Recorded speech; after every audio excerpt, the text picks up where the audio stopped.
हुत स्वां तन्वा संवदे तत्कदान्वन्तर्वरुणे भुवानि किं मे हव्यमहन्यमानो जुषेद कदा मृलीकं सुमनाभिं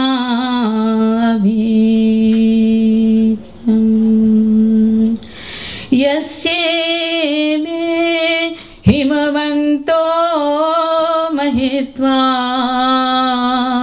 यस्य समुद्रं रसया सहायो यस्येमा प्रदिशो यस्य बाहो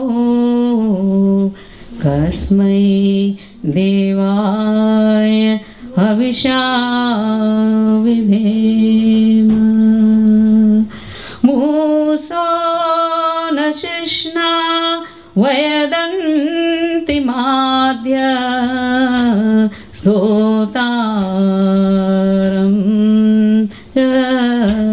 कृते सुकृतं माघवनिन्द्र मृळयादा पितेव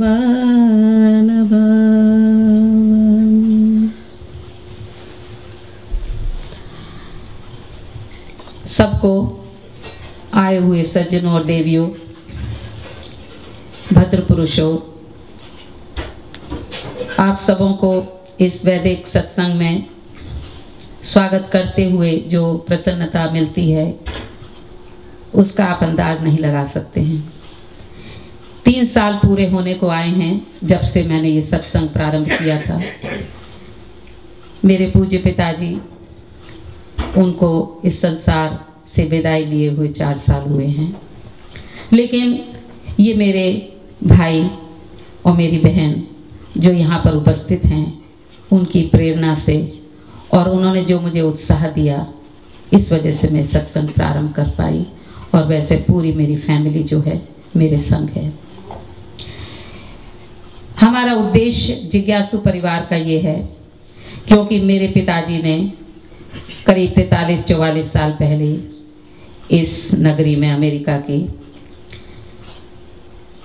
वेदों की यज्ञ की स्थापना की थी।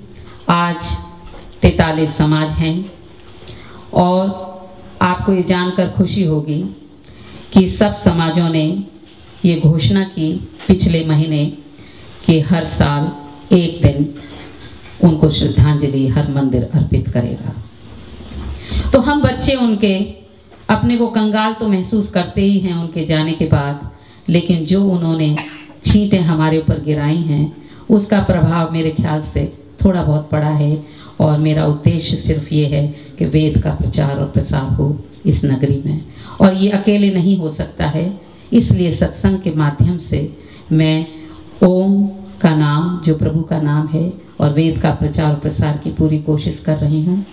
और इसलिए आप लोगों का सत्संग में आने के लिए मैं हमेशा आपको बाध्य करती हूँ और मैं चाहती हूँ कि आप फिर आएँ। और ये सत्संग महीने में 2 दफ़े होता है, शुक्रवार के दिन, और इसका अनाउंसमेंट होता रहेगा। अगला सत्संग 17 तारीख को है। मानव, तू किस तरह की चिंता कर रहा है? क्यों कर रहा है? तेरा क्या लुट गया है? तू क्यों रोता है मानव? तेरे पास क्या है देने को? तू क्या लेके आया था और क्या लेके तू जाएगा?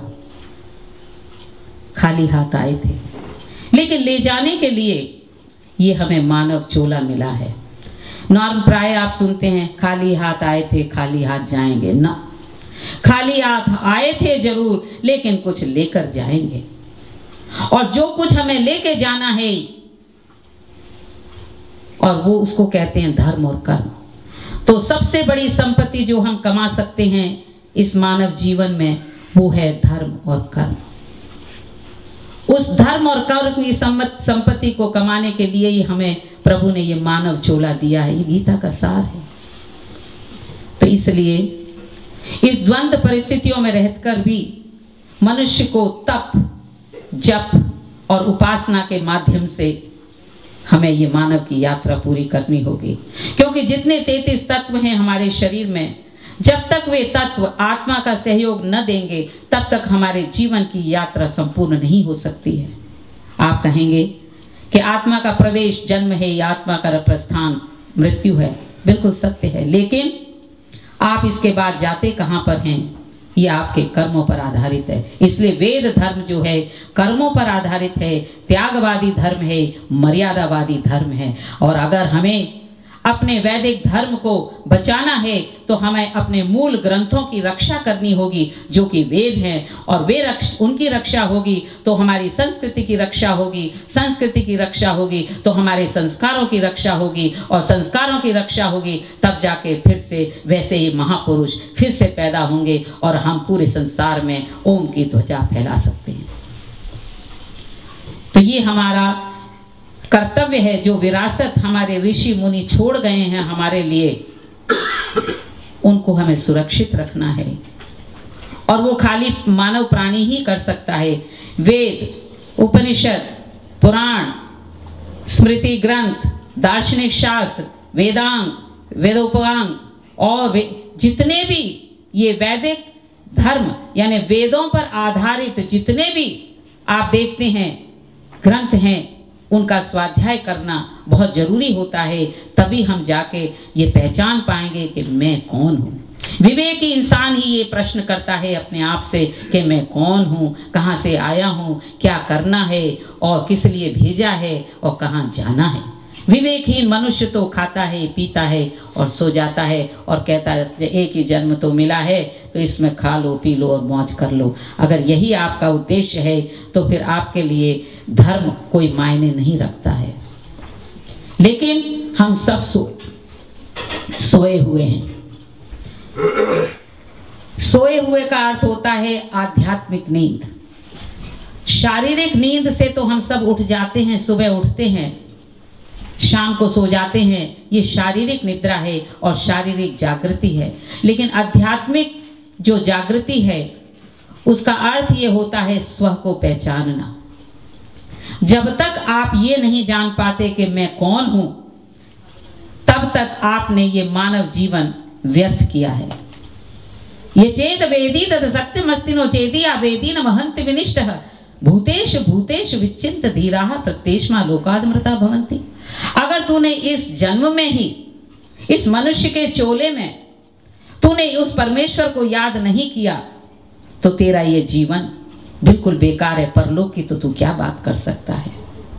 आप सबों ने मिलकर यहाँ पर यज्ञ वेदी के चारों तरफ जो बैठे उन्होंने आहुतियां दी और सब साक्षी बन के बैठे हुए थे यहाँ पर, और बड़े सम्मिलित भाव से हमने यज्ञ रूप प्रभु हमारे भाव उज्जवल कीजिए भजन गाया।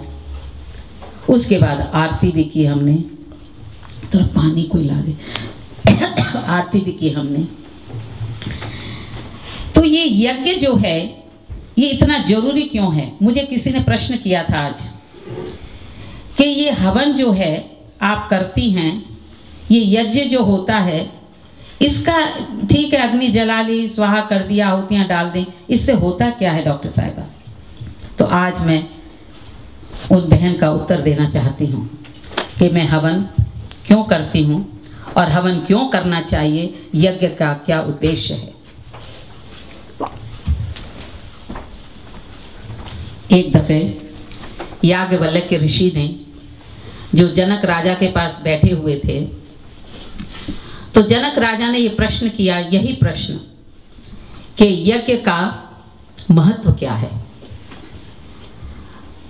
समझ में तो आता है कि लौकिक लाभ जरूर है, जलवायु शुद्ध हो जाती है, वनस्पति भी रोग रहित हो जाती है और पेड़ पौधे औषधियां ये भी मतलब जितने कीटाणु हैं उनके नष्ट होने से बच जाते हैं।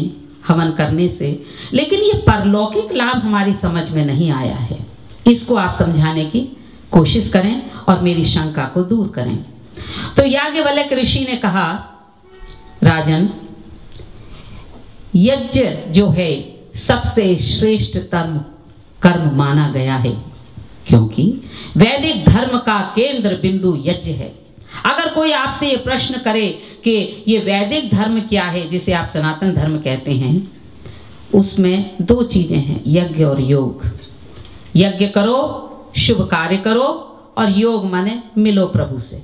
बड़ा सीधा सा फॉर्मूला है, यज्ञ और योग। जैसे कि दो पैर है ना, तो प्रगति करना है जीवन में, तो यज्ञ और योग दोनों को समन्वय करके ही आप आगे बढ़ सकते हैं। तो याज्ञवल्क्य ऋषि का उत्तर सुनिए आप। उन्होंने कहा, राजन, पहला रूप जो यज्ञ का वो ये है कि ये द्रव्य यज्ञ कहलाता है, क्योंकि इसमें आप द्रव्य डालते हैं, सामग्री डालते हैं, समिधा डालते हैं, घी डालते हैं, है ना। तो ये इसको द्रव्य यज्ञ कहते हैं। तो इस द्रव्य यज्ञ में जो सामग्री डाली जाती है और जो आज घी डाला जाता है और समिधा का आधान होता है, ये है तो स्थूल रूप, लेकिन ये परिवर्तित हो जाता है सूक्ष्म रूप में। और अगर आप एक समिधा डालते हैं तो उसका प्रभाव 100 समिधा के बराबर होता है। तो स्थूल रूप जो है वो सूक्ष्म रूप में परिवर्तित हो जाता है और चारों तरफ वायुमंडल जो है और जितनी जो वातावरण जो है उसको शुद्ध कर देता है।